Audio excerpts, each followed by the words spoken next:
Assalamualaikum warahmatullahi wabarakatuh. Pemirsa Ruqyah yang dirahmati Allah. Keberadaan jin dan setan memiliki tujuan untuk mengganggu kehidupan manusia agar senantiasa lupa beribadah hanya kepada Allah. Namun yang seringkali terjadi, manusia tak mampu mengendalikan gangguan jin.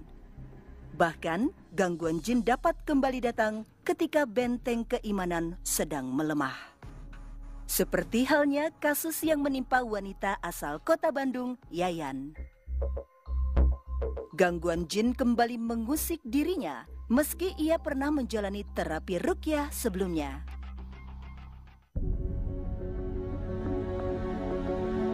Sebenarnya tuh kenapa gangguan tuh bisa datang lagi, Ustaz? Dari apa yang pernah kita lihat, Bu Yayan ini kena kasus sihir. Nah, kalau kasus sihir ini memang butuh jihad yang betul-betul. Dalam artian Bu Yayan harus punya tekad kuat untuk sembuh, supaya kiriman-kiriman itu tidak berfungsi lagi. Karena namanya sihir kan bisa diperbaharui, ya, bisa diperbaharui, bisa diperkuat. Oleh karenanya, zikir pagi petang, sholat 5 waktu, ketauhidan, tutup aurat itu juga harus wajib dilakukan oleh Bu Yayan. Nanti mungkin kita cek apa yang menjadi sumber kenapa itu gangguan masih sama seperti dulu. Baik, Ustaz. Mari kita langsung tangani beliau. Ya. Pak Ustaz, boleh dijelaskan langkah yang untuk pengobatan Mbak Yayan ini? Ini untuk deteksi awal, pengen tahu apa masih sama kayak yang lama atau ada yang baru. Minum dulu teh. Terapi ruqyah syara'iyah diawali dengan menggunakan air ruqyah untuk mendeteksi gangguan jin yang ada pada tubuh pasien. Berat tak kakinya? Yayan mulai menunjukkan reaksi. Ia pun mulai tak bisa mengendalikan gerak tangannya yang semakin cepat.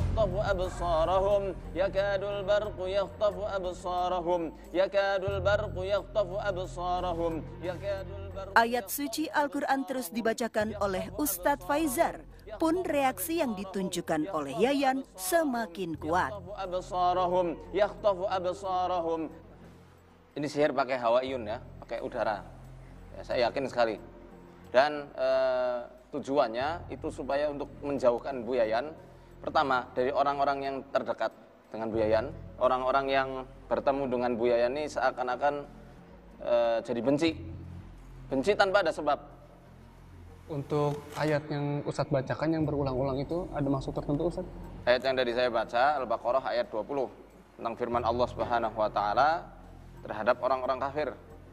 Yang di situ Allah umpamakan seakan-akan mata mereka itu hendak disambar oleh halilintar. Kalau Allah mau, Allah akan hilangkan pendengaran dan penglihatan mereka. Saya lihat di sini yang bikin orang itu jadi sebel itu di area mata.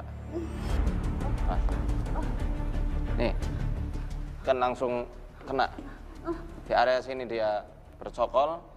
Buat orang yang bertemu, bertatap muka dengan Teh Yayan ini menjadi hilang mood, ya. Ya, tiba-tiba jadi benci tanpa ada sebab yang nyata. Terapi selanjutnya melibatkan keluarga dari Yayan, termasuk suaminya. Pemirsa, ini diantara ciri-ciri jin yang biasanya itu diundang melalui perairan, ya. Gunanya, ini bukan hanya satu, ya. Allahu a'lam bishawab, ada berapa jin, kita tidak tahu jumlahnya. Cuma yang sekarang ini ternyata lebih dahsyat daripada yang sebelumnya. Ya, dari reaksi yang seperti ini, biasanya jin akan membuat orang tersebut tidak harmonis keluarganya. A'udzu billahi minasyaitonir rajim. Qala rabbi ighfir li wa hab li mulkan la yanbaghi li ahadin min ba'di. Innaka antal wahhab. Fasakharna lahu ar-riha tajri bi amrihi rukha'an haitsu asab. Ayat suci Al-Quran dibacakan kembali dan reaksi gerak tubuh Yayan sementara mulai mereda. Terapi ruqyah kemudian dilanjutkan dengan meneteskan madu Yaman di wajah Yayan. Benar saja, Yayan kembali menunjukkan reaksi tidak suka. Ia bahkan merayap di karpet dengan punggungnya. Bapak Ibu ini ada masalah di rahimnya ya? Kalau masalah di rahim kemarin terakhir waktu check up ke dokter ya ada ngomong cuma saluran ininya saluran kemihnya katanya. Saluran kemihnya ya. Ini sangat mungkin dari minuman-minuman yang dulu didapatkan dari paranormal, para dukun. Itu akhirnya menambah gangguan-gangguan semakin menjadi. Ya, makanya ini berbeda sama waktu awal kita dulu. Waktu awal itu reaksinya malah seperti burung, ngepak-ngepak sayap. Ini malah lebih brutal. Ya, lebih jenis goas ya saya katakan itu apa? Yang sukanya di air. Biasanya ya mereka tidak jauh-jauh kalau tinggal di tubuh wanita, entah itu kandung kemihnya, entah itu tinggal di daerah rahimnya, ya atau di sekitar area-area yang berpusat di bagian bawah. Ya. Bapak pegang ini ya, tulang ekornya, maaf. Bismillah. Ustadz Faizar kemudian meminta suami Yayan untuk menekan bagian tulang ekornya. Yayan pun langsung bereaksi. Titik bagian belakang inilah yang disinyalir menjadi pusat gangguan jin dari tubuh Yayan. Reaksi gangguan jin yang tak kunjung hilang dari tubuh Yayan juga menjadi indikasi bahwa ia membutuhkan dukungan dari orang terdekat seperti suaminya. Bu Yayan pengen lebih diperhatikan lagi ke depannya. Pengen butuh orang yang betul-betul ngertiin keadaan Ibu Yayan secara seutuhnya. Ya, kemudian jangan menjauh. Ayolah dekati. Aku ini dizolimi, sedang dianiaya orang. Maka bantu, ya ibaratnya bantu aku untuk supaya tidak ngedrop terus mentalnya. Ibu Yayan butuh orang yang betul-betul mengerti dan bisa diajak curhat untuk mencurahkan semua unek-unek yang ada di hati Bu Yayan. Jadi orang-orang yang tersayang sedikit demi sedikit, satu demi satu pergi meninggalkan. Bahkan mungkin anak-anaknya pun benci, bukan benci, tapi tidak dekat, tidak suka aja kalau di dekat-dekat ibunya, betul nggak? Ya, agak kurang. Agak kurang. Dan itu ada pengaruh korin di sini. Ustadz Faizar pun menyiapkan herbal ruqyah sebagai pelengkap dari serangkaian terapi yang dilakukan. Kalau kita lihat Ibu Yayan sudah mulai muntah-muntah saat sebelum diminumkan. Ini baunya kan menyengat ya. Ya. Dia sudah tahu dulu, makanya dia keluar duluan. Sudah tidak suka ya? Iya, jadi jin pun tahu ketika mau dikasih obat ya. Ketika dirasa obat itu akan merugikan posisinya dalam tubuh, dia akan bereaksi terlebih dahulu. Tetap kita minumkan. Bismillah. Begitu herbal ruqyah dibacakan ayat suci Al-Quran, spontan Yayan pun langsung menunjukkan penolakan. Pekat jin ini menguasainya ya. Ini perlu kita kuatkan lagi pemirsa. Dan memang kondisinya masih lemah ya.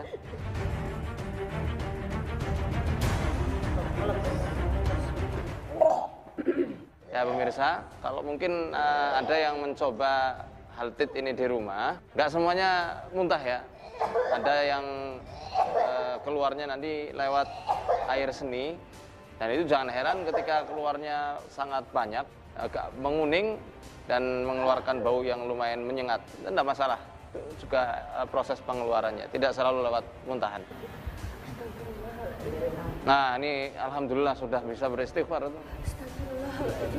Ayo habisin teh, sedikit lagi, lawan. Alhamdulillah, reaksi dalam tubuh Yayan pun semakin mereda dan berangsur membaik. Alhamdulillah. Gimana rasanya? Nggak tahu, capek, lemes Pak Ustadz. Ya plong enggak? Alhamdulillah, tapi capek ya. Ya capek enggak apa-apa. Yang penting plong, sakitnya hilang. Alhamdulillah Pak Ustadz. Masya Allah, ini teh apa yang terjadi? Ini untuk penjagaan ya. Pertama, Ibu harus betul-betul stabilkan emosi. Ya. Sekalinya kepancing emosi, entah itu marah, entah sedih ya, yang berlarut-larut itu nanti bisa mengundang lagi. Khususnya Ibu ini butuh teman curhat. Ya, Ibu merasa kayak ditinggalkan sama orang-orang tersayang satu demi satu. Ya. jangan terlalu baper, berikan uzur. Sudah mengerti. Jadi saya sudah katakan ke suami, ya nanti pesan saya supaya lebih perhatian lagi, lebih romantis lagi, lebih lembut lagi, manjakanlah ibu. Kayak waktu masa-masa pacaran dulu, sebelum menikah. Nah, supaya nanti itu yang menjadi benteng penguat selain dengan ibadah, sholat, dengan menjaga keimanan kepada Allah dan Rasulnya. Ya, kemudian dengan asupan-asupan nutrisi herbal, ya. Yang lebih penting justru gimana caranya hati itu tidak was-was lagi dan dijaga wudhunya serta usahakan baca Al-Baqarah setiap hari. Ya, semoga Allah sempurnakan kesembuhan untuk Ibu Yayan, sempurnakan juga penjagaannya untuk Bu Yayan dan keluarga semua, untuk kita semuanya, sehingga terbebas dan terlindung dari gangguan-gangguan musuh sejati kita, yakni para setan. Amin. Pemirsa Ruqyah yang dirahmati Allah Subhanahu wa Ta'ala, gangguan jin seringkali terjadi di dalam satu keluarga inti. Namun, tak hanya satu orang yang terkena dampaknya, melainkan seluruh anggota keluarga dalam bentuk gangguan yang berbeda-beda. Assalamualaikum. Seperti halnya gangguan yang dialami oleh seorang ibu 2 anak asal kota Bandung, Widya. Teh, boleh cerita nggak sih Teh, dulu awal gangguannya itu seperti apa Teh? Enggak sih, pertama dulu waktu sekolah pernah. Pertama tuh di sekolah, tapi banyak kan. Awalnya lagi di lapang olahraga gitu. Teman ngebecandain. Tahu-taunya pas kebangun udah dari kantor gitu. Udah pas dilihat yang lainnya, udah lama enggak. Yang kedua kalinya waktu itu kantor Pemkot mau dibangun tuh, yang lagi digali-galinya sawahnya kan bekas sawah. Dari situ lagi hamil anak kedua tuh. Fisik ada yang sakit nggak? Kepala Aja? sama kadang ini paling males kalau ada yang pegang ini. Kayak dicengkeram ya? Kadang suka nggak kekontrol, malahnya kalau udah ada pegang yang ini aja. Ibunya Teteh ada sakit aneh nggak? Aneh, jadi kalau tiap kontrol gitu, yang antar aku. Kadang cek gula darah baik, tapi posisi pulang dari rumah sakit ke rumah, drop lebih parah, kadang nggak bisa Kambuh lagi berdiri. ya? Oke. Di rumah ada nggak gangguan-gangguan yang betul-betul kentara? Bawaannya tuh apa sih, serem gitu kalau ke rumah tuh.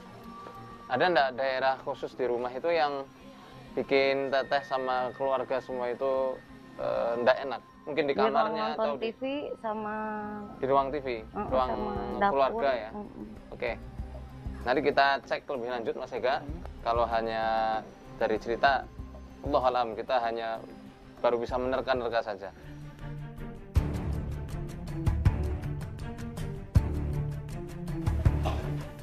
Terapi Ruqyah Syara'iyah diawali dengan menghadirkan ibunda dari Widya. Allahu la ilaha illa huwal hayyul qayyum. Ayat kursi sebagai pembuka dari terapi yang diberikan kepada Widya dan ibunya. Man dzalladzi yashfa'u 'indahu illa bi'idnih. Ya'lamu ma baina aydihim wa ma khalfahum wa la yuhituna bi syai'in min 'ilmihi illa bima syaa. Wasi'a kursiyyuhu as-samawati wal ardh wa la ya'uduhu hifdzuhuma wa huwal 'aliyyul 'azim. Perlahan reaksi mulai ditunjukkan Widya. Tangannya kaku dan kakinya mulai tak nyaman. Ayat Al-Quran terus dibacakan. Widya pun semakin menunjukkan kegelisahan dari raut wajahnya. Ustadz Faizar kemudian meminta Widya untuk berdiri, sembari meminta Widya untuk berusaha mempertahankan kesadaran dirinya. Pokoknya, kalau nanti jin mau menguasai kesadaran, lawan. Ini latihan, supaya nanti nggak terus-menerus dikuasai. Kalau dia hanya menguasai tangan, nggak masalah. Tapi kalau sampai kesadaran, dijaga. Gimana caranya? Bisa takbir, ya, bisa baca istighfar, bisa baca ayat-ayat Quran yang pendek-pendek, nggak masalah. Ustadz Faizar memulai bacaan ayat suci Al-Quran.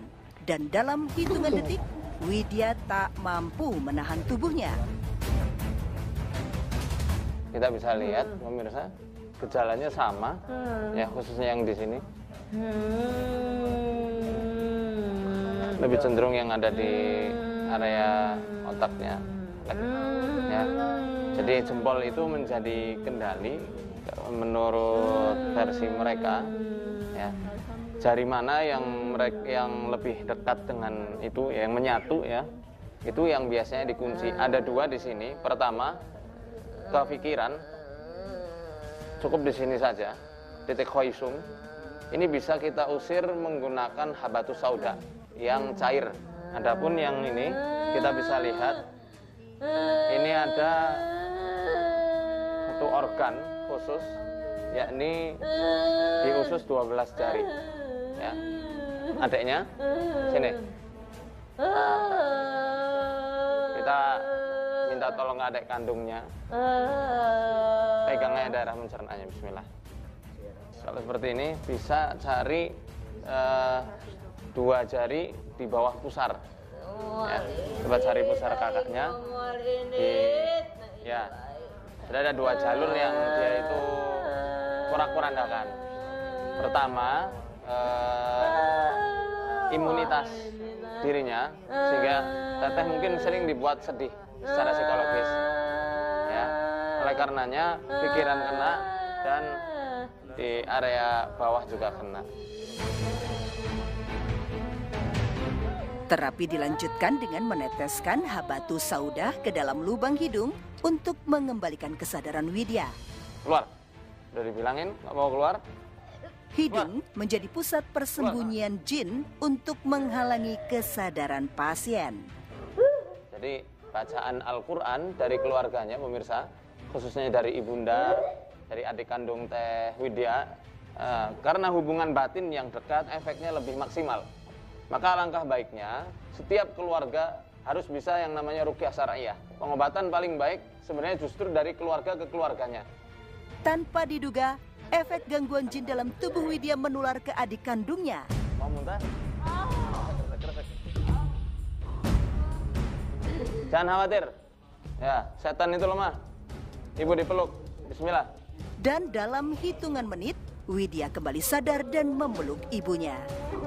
Minta maaf sama ibu. Kita bisa lihat juga pemirsa bahwasanya adiknya ini juga sudah terkena efek dan alhamdulillah Allah mudahkan pengeluarannya. Ya, Allah mudahkan. Allah berkahi keluarga Teh Widya. Sisa-sisa gangguan jin dalam tubuh Widya masih berusaha dikeluarkan. Baca Fatihah. Reaksi yang sebelumnya penuh dengan teriakan, kini intonasinya mulai merendah. Kita dengar dari intonasi suaranya yang agak sedikit lemah, itu biasanya ada di area pernafasan. Kita tinggal cari aja titiknya di area sini. Maaf, kayak gini ya, saya kasih contoh sedikit. Nih, bentar. Istighfar. A'udzu billahi minasy syaithanir rajim. Wattaba'u ma tatlu asyayatin 'ala mulki Sulaiman. Reaksi kali ini, Widya seolah merasa kesakitan yang begitu mendalam sehingga tak bisa menahan tangisnya. Wa ma unzila 'alal malakaini bi Babil Harut wa Marut wa ma yu'allimani min ahadin hatta yaqula innama nahnu fitnatun fala takfur. فيتعلمون منهما ما يفرقون به بين المرء وزوجه وما هم بضارين به من أحد إلا بإذن الله ويتعلمون ما يضرهم ولا ينفعهم ولقد علموا لمن اشتراه ما له. Meski memakan waktu yang cukup lama, namun gangguan jin dalam tubuh Widya berangsur melemah. Efeknya pun berpengaruh terhadap kondisi sang ibu. Entengan enggak badannya? Entengan? Alhamdulillah. Nanti insya Allah ini semua Yang kayaknya yang jadi pusat adalah tetehnya. Teteh nanti sembuh, ibu ikut sembuh. Udah kita jalan-jalan kemana, nanti ibu jalan-jalan pasti nggak akan sakit lagi insya Allah. Allahu Akbar. Kenapa nangis? Minta maaf sama bapak ya. Begitu Widya tersadar kembali, seluruh anggota keluarga inti pun saling meminta maaf dan berpelukan sebagai ungkapan syukur atas berkah Allah Subhanahu wa Ta'ala.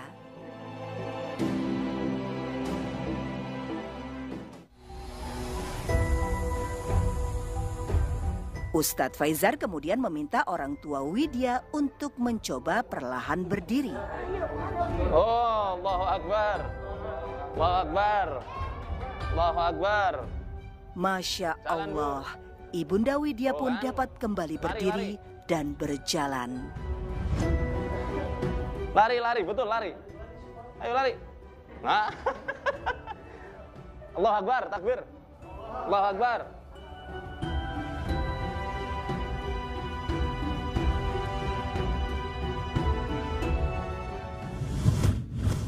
Ya pemirsa, kita akan membuat sari kurma yang akan kita campurkan dengan serbuk daun bidara. Ya, ini untuk semua keluarga, ya, khususnya yang sedarah.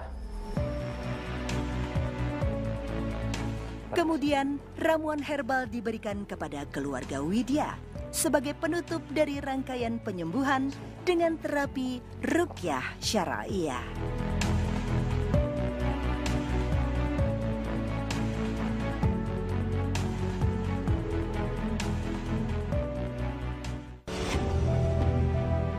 Pemirsa, alhamdulillah, sini ada beberapa hikmah-hikmah yang bisa kita petik, di antaranya hubungan erat kasih sayang ya, antara satu individu keluarga dengan yang lainnya itu sangat mempengaruhi penjagaan dan perlindungan pada diri dan jiwa seseorang. Karena keluarga inilah yang menjadi salah satu benteng yang paling kokoh di antara benteng-benteng yang lainnya. Kalau keluarga pecah, maka tidak ada lagi ketenangan yang bisa didapatkan. Oleh karenanya, ketika ada suatu gangguan, kumpulkan keluarga, minta maaf antara satu keluarga dengan yang lainnya, khususnya kepada ibu, kepada ayah, kalau mereka masih hidup. Dan ingat, pemirsa, bahwasanya peruqyah yang paling ampuh dan paling mustajab doanya, paling tajam bacaan ayat-ayatnya adalah orang yang punya hubungan erat, hubungan batin paling erat terhadap pasien. Karena sungguh di dalam jiwa dan diri seorang mukmin ketika dia betul-betul percaya dengan Al-Quran, dia beriman dengan Allah dan Rasulnya, maka insya Allah bacaan Al-Qurannya akan betul-betul menjadi penyembuh untuk keluarga tercinta. Arsadani Allah hayakum. Assalamualaikum warahmatullahi wabarakatuh.